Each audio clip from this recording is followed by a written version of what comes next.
Ok.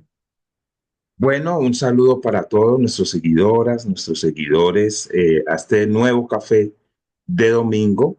Y hoy, bueno, primero agradecerles porque ustedes nos han sostenido este tiempo, por sus comentarios, por sus sugerencias, ¿no? Por sus palabras de felicitación, de agradecimiento. Todo eso hace que nos sigamos enriqueciendo. Hoy tenemos una invitada muy importante, ¿sí? De las letras y de la historia, de una historiadora latinoamericana. Se trata de Silvia Cuezzi. Ella nació en la Ciudad de México, es historiadora egresada de la Facultad de Filosofía y Letras de la Universidad Nacional Autónoma de México. En instituciones académicas ha trabajado como investigadora y traductora del inglés al español, de ensayos y fuentes de primera mano. Es autora de novelas históricas publicadas por Editorial Planeta Mexicana, Diario de Mercedes y Diario de Elodía, y de las biografías con la misma editorial de Emiliano Zapata y de los músicos Silvestre Revueltas y Carlos Chávez. Algunos de sus títulos figuran en la bibliografía oficial de la SEP, como el Diario de Mercedes y la biografía infantil Cazador de Estrellas sobre el astrofísico Guillermo Haro. Es también prologuista de reediciones de obras intemporales, donde se mezcla la literatura y la historia. Es autora de la colección de cuentos de personajes históricos, solo ustedes lo saben, publicada con Paralelo 21. Ha participado en diferentes y diversas antologías de cuentos y relatos literarios, así como de divulgación histórica. Publica ficciones históricas en la revista Bicentenario del Instituto Mora.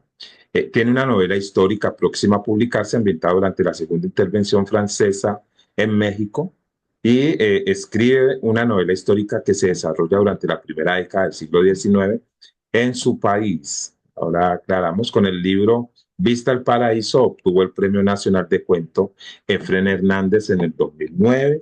Le damos la bienvenida a Silvia. Hola, ¿cómo estás, Silvia? Bienvenida. Hola, Rubén Darío. Bien, muchas gracias por la invitación. Es un gusto estar aquí contigo. Bueno, primero que todo, le agradecemos pues a Silvia por haber aceptado. Lo otro, que nos cuentes un poco sobre ti, ¿no? ¿Quién es Silvia? ¿Cómo se da ese encuentro inicial con las letras, ¿no? ¿Cómo fue ese contacto con el libro? Si recuerdas tu primer libro que leíste, si te leían tus padres. ¿Cómo es esa relación inicial con los libros? Pues mira, sí es una relación que proviene de mis padres. Desde muy pequeña, recuerdo que mi padre nos leía cuentos, nos los compraba también. Y había en casa muchos libros, entonces cuando él ya había sembrado ese gusanito, ese gusto por la lectura o esa semilla, yo ya sola iba al librero y escogía los títulos que me llamaban la atención. Y te puedo decir que no eran precisamente libros muy dirigidos a la infancia. A veces podía yo sacar un tomo. Recuerdo mucho haber leído El Paraíso Perdido de John Milton, que no es un libro para niños, y yo lo leí de muy pequeña. Estudiaba yo en un colegio de monjas religiosas. Entonces, bueno, el tema no me era ajeno, ¿no? Adán y Eva, pero al ver yo unas ilustraciones en el libro de Gustavo Doré, este, entré como que en conflicto porque este, esas imágenes no me hablaban de lo mismo que me hablaban en la escuela. Entonces creo que desde ahí aprendí a leer entre líneas y a cuestionar mucho lo que yo leía.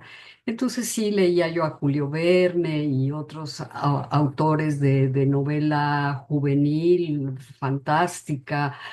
Me gustaba mucho ir descubriendo palabras nuevas. Yo me acuerdo que una de las palabras que me encantó en el libro de Julio Verne, El soberbio Orinoco, fue la palabra piragua. Yo la Mm. desconocía totalmente y me fui al diccionario. Entonces, para mí ir descubriendo esos secretos era como un estímulo para la lectura y bueno, así seguí yo a lo largo de la escuela, siempre leyendo eh, no necesariamente mis libros de texto o lo que los maestros me decían, sino que yo ya buscaba sola los ejemplares en mi casa o en alguna biblioteca. Claro, ya en preparatoria, cuando descubrí yo el universo maravilloso de la literatura latinoamericana, con el autor colombiano más grande que ha dado el mundo, que es García Márquez, ahí sí creo que enloquecí. Entonces, bueno, de ahí nace mi gusto, si es algo que está arraigado en el seno familiar, pero cuando escojo yo la carrera de historia, esa lectura entre líneas me empieza a provocar muchos deseos como de reconstruir la historia, como de volver a leer esos libros, pero ya con mis propias preguntas. Y entonces como tenía yo ya el gusto literario y en algunos casos la información histórica, es cuando yo empiezo a entrecruzar historia y literatura. Eso te iba a preguntar, ¿por qué eliges historia, no? O sea, ¿qué significa para ti la literatura? ¿Ya? Teniendo en cuenta, pues, que elegiste estudiar historia, ¿no? Y que la literatura, entonces, para ti, ¿qué significaría? ¿Para qué la utilizarías? Mira, la literatura para mí es como ponerme alas y volar. Es una sensación de que tú te puedes dejar ir y puedes volar a donde tú quieras, nadie te pone una frontera. En cambio, la historia, yo ahora me peleo mucho con la historia siempre va a tener como fronteras, siempre va a haber una historia oficial, la versión, digamos, de un sector en, en el poder que quiere justificar sus políticas. La historia va a ir dirigida hacia allá. Si viene otro, la va a dirigir por acá. Entonces, al darme cuenta yo de que en la historia no hay verdades, no hay verdad, sino verdades, dependiendo de quién la diga, quién la proponga, esa va a ser una verdad histórica. Entonces, al mezclarlas, la historia se me hace, la trato de convertir en algo más flexible, en algo más aceptable para todo el mundo, porque me gusta tomar de la literatura esas herramientas que vuelven a los personajes humanos, que los vuelven personajes que cometen errores, que pueden ser capaces de odiar o de amar y que no son esos héroes pétreos que siempre, dependiendo de quién los aborde, van a ser héroes de bronce, de mármol, de piedra, pero siempre rígidos. Entonces, al mezclarlos, yo verdaderamente gozo mucho escribir ficción histórica, aunque también escribo ficción contemporánea. Pero por un lado, la historia, la rigidez de la historia, yo le pongo también esas alas de la literatura y la echo a volar. ¿Cómo es contar la historia a través de la literatura? Es, es entender mejor la historia, es encontrarle sentido a los lectores. Generalmente cuando oyen de historia siempre me dicen, la historia es muy aburrida, solamente son nombres, fechas y datos.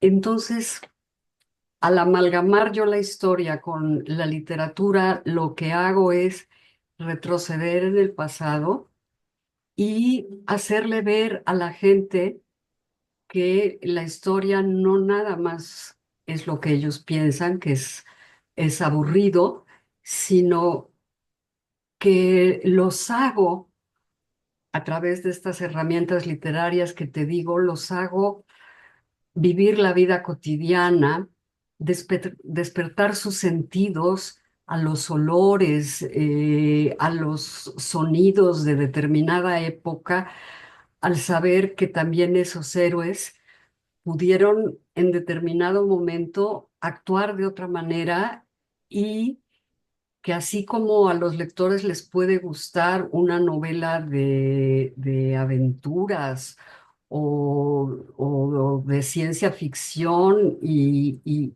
viajar en el tiempo, siento que a través de la literatura yo hago con la historia lo mismo, los hago viajar en el tiempo y los hago aterrizar en momentos históricos para que ellos se den cuenta cómo ha ido cambiando las sociedades, las personas, los modos de pensar, e incluso el vocabulario, porque a veces recreo ciertas frases o dichos o refranes de distintas épocas. Entonces, hacerles ver que el género histórico puede ser tan divertido como un género de ficción o puede tener tintes románticos como la mejor novela romántica, que la historia es también una amalgama de muchas cosas, que la historia no nada más es una cronología, que no es algo lineal.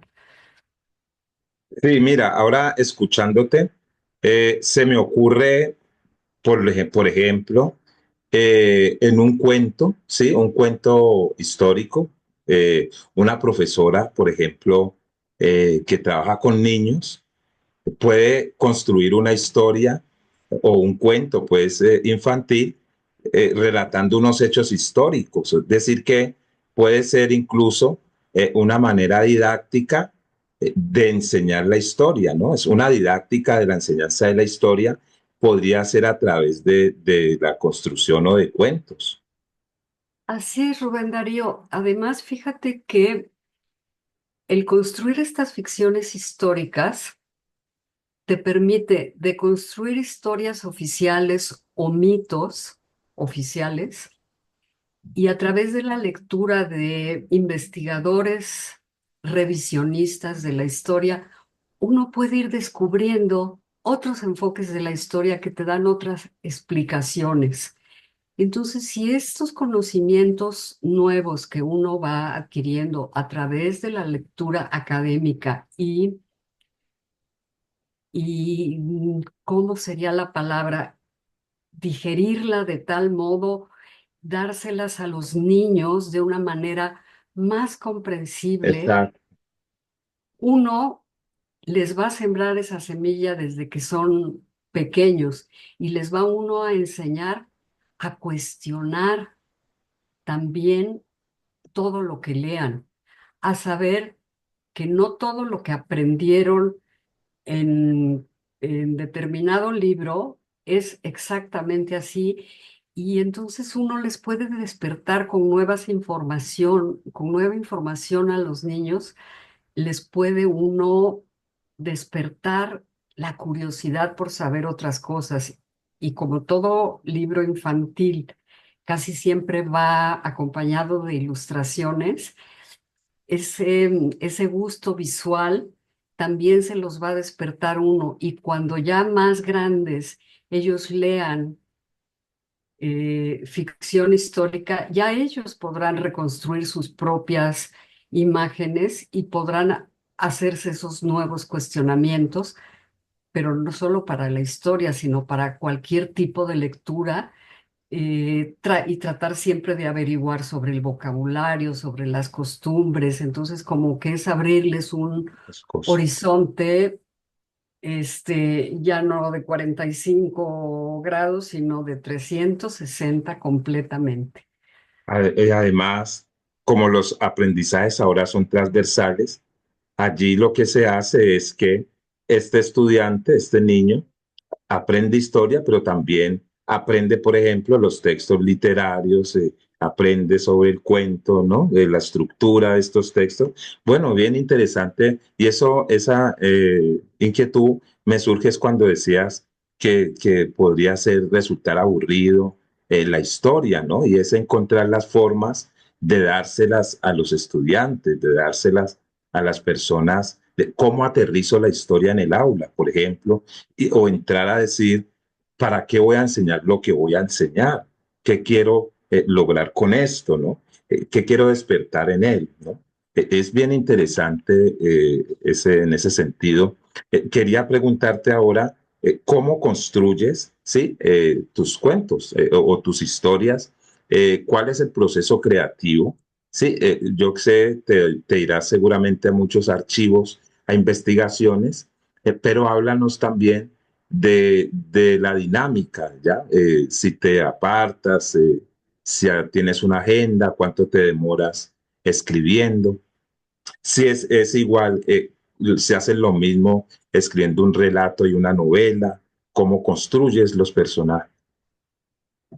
Mira, es muy buena pregunta porque sí te voy a decir, para mí hay una diferencia entre escribir ficción histórica y ficción contemporánea. La ficción contemporánea me resulta más fácil, más rápida, ambos géneros igual de gozosos, pero cuando escribo cuento o novela histórica, sí tengo que tener mucho conocimiento de el personaje y del periodo. Yo ahí no me puedo inventar todo. Podré hacer ficción de la situación, del lugar, pero siempre tiene que ser con un conocimiento sustentado en información histórica. Y siempre me gusta leer autores que se contraponen para yo así tener un balance, un equilibrio para lograr cierta objetividad. Y te lo pongo entre paréntesis. La historia siempre es subjetiva, pero presume de ser objetiva. Entonces, yo lo que trato es lograr un balance de las posibilidades que pudieron haber existido, de esa incertidumbre de que hay momentos precisos en la historia. Está el dato histórico, pero antes de que se diera el hecho histórico, antes de que alguien tomara la decisión, pudieron existir muchas variables que tuvieron las mismas posibilidades, ¿no? Entonces, eso me permite en la construcción de diálogos. Y entonces, ¿qué hace uno cuando tienes mucha información? No la vuelcas así nada más, sino que pones a dos personajes a platicar, oye, pero yo sabía que Benito Juárez, por decir algo, tenía pensado tal cosa. Sí, pero entonces llegó Pedrito González y le aconsejó que no, porque mira, esta situación no era viable. Y entonces va uno enseñándole a los lectores, niños, jóvenes o adultos, de todas esas posibilidades que se dan previo a un suceso determinado en la historia, ¿no? Entonces, sí, yo me preparo mucho, me tengo que recluir. El trabajo de la escritura a veces te aísla, pero al mismo tiempo te rodea de personajes, te rodea de muchos sonidos, de muchas texturas. Entonces, cuando yo estoy leyendo historia, porque me gusta seguir consumiendo historia, no es que yo diga un día, ay, voy a escribir sobre fulanito de tal o sobre la guerra de tal, no. Muchas veces leyendo libros de historia entre líneas, yo digo, ¿y esto cómo fue? Y cuando a mí me entra la duda de cómo fue algo y empiezo a buscarlo, ahí me empiezan las historias. Ahí tienes, solo ustedes lo saben, son 11 cuentos que me surgieron precisamente así.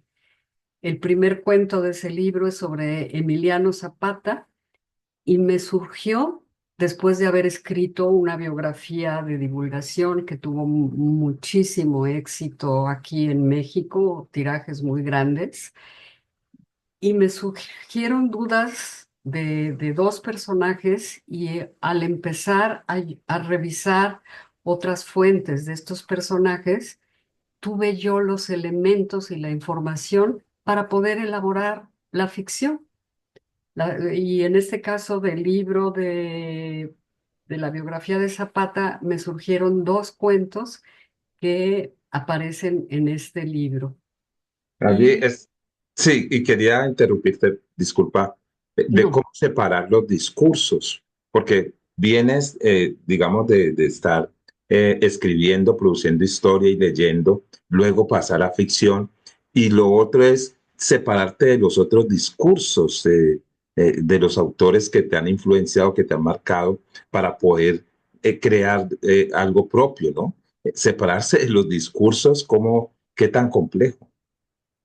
pues mira, la separación de esos discursos yo creo que precisamente está en la recreación de atmósferas, pero también de mundos interiores, porque me gusta que los personajes reflexionen sobre sus propias acciones. Me gusta eh, que en la ficción puedan aparecer incluso familiares suyos o que las voces narrativas sean de familiares de los personajes. Entonces, el familiar de quién te pudiera yo decir de este libro, una de nuestras heroínas de la independencia es Josefa Ortiz de Domínguez. Entonces, en este libro aparece ella, pero contada desde la perspectiva de su marido. El marido no estuvo tan implicado en el movimiento independentista, pero ella sí. Entonces él, ya viudo, empieza a recordarla y empieza a cuestionarla y a regañarla. Y entonces ahí, por supuesto, estoy separada de todos los autores que yo he leído de la guerra de la independencia mexicana. Está totalmente separada porque yo ya le doy una voz nueva a un personaje que sí existió, pero yo le doy una voz nueva a través de la literatura y con palabras que son verosímiles, no sé si reales, pero verosímiles de que un marido le pueda estar platicando a su esposa justo antes de la hora de Es decir, dormir.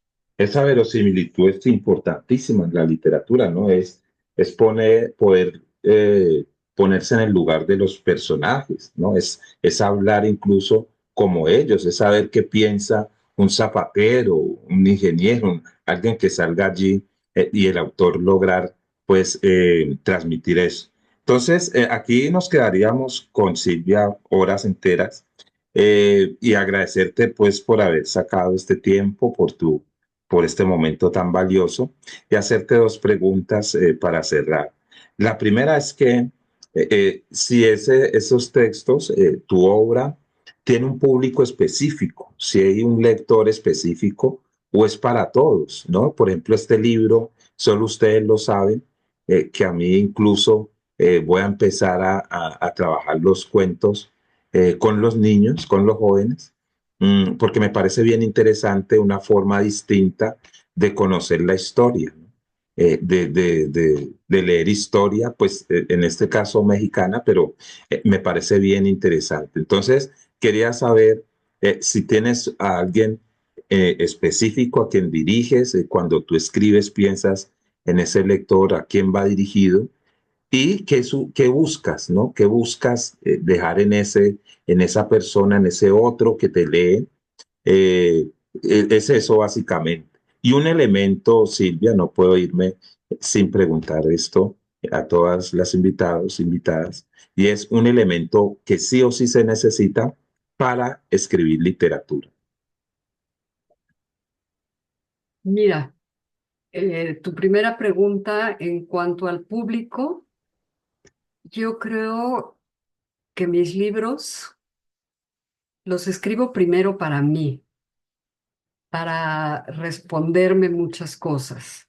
Mira, por ejemplo, en el caso de Arrancarte lo que has vivido, que es mi novela más reciente, es una novela que aborda la vida de mi bisabuelo.